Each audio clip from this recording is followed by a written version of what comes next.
La pioggia non ha fermato i fuochi de Sant'Augusta che ieri sera hanno illuminato il cielo di Serravalle per la tradizionale e centenaria festa della Santa che si concluderà solo stasera.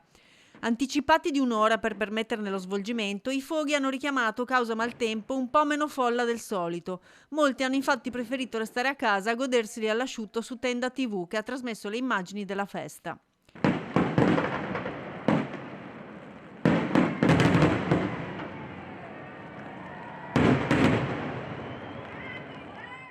Erano comunque quasi in 30.000 i partecipanti che hanno potuto assistere ad oltre 40 minuti di puro divertimento pirotecnico, che hanno coronato eventi religiosi, artistici e sociali coordinati dal Comitato Festeggiamenti di Sant'Augusta, un evento che si perde nella notte dei tempi e che celebra la sfortunata vita della santa, martirizzata e uccisa dal padre.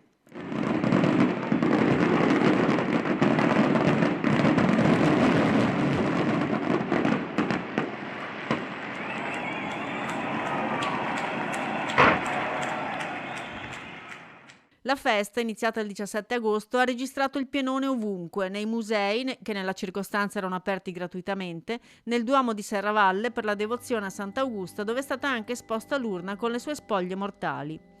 Oggi il termine della festa liturgica con le messe a tutte le ore in santuario e la solenne concelebrazione col vescovo Corrado Pizziolo alle 19 in Duomo.